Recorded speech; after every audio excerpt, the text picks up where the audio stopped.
سلام به همه دوستان، روزتون بخیر باشه. عزیزان، میخوام امروز بهتون نشون بدم که برداشتم از این سایت، خب و اینکه چجوری برداشت کنید و نحوه برداشت به چه شکل هست. اولا برداشت این برنامه 3 روش داره. من وقتی این قسمت که پر بشه، ببینید با این حداقل برداشت شه، یعنی زیر $1. خب اینو ما میایم میزنیم ویترا، روی گزینه ویترا فانتس میذاریم، بعد 3 تا گزینه نشون میده. خب پایر، وب مانی و حالا کیپ پولای دیگه. ما با هیچ کدومشون کاری نداریم جز این اولی. با وب مانی هم میشه برداشت کرد، ولی پایر خیلی راحت تره، حتی برای انتقال کارمزدش کمتری داره نسبت به بقیه. خب نوشته که آدرس کیپ پول پایرتون رو وارد کنید.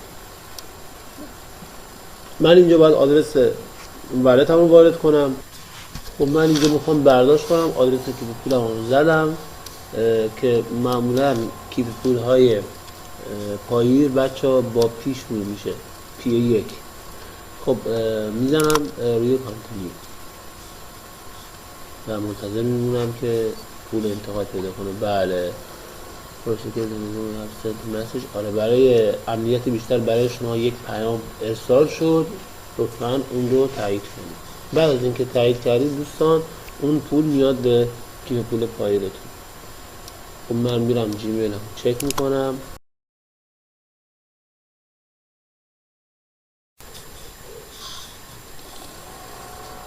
خب دوستان، اینم اثبات برداشت از این سایت بسیار عالی که حالا من ویدیو قبلیش رو توی یوتیوب آپلود کرده بودم.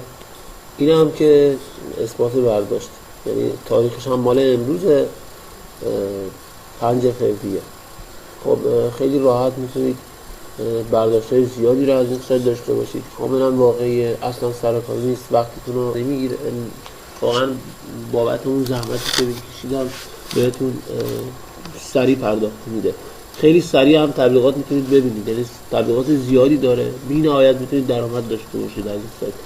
براتون روی سلامتی دارم، امیدوارم که موفق باشید. سوالی دیگه بود توی تلگرام یا توی کامنت های همین ویدیو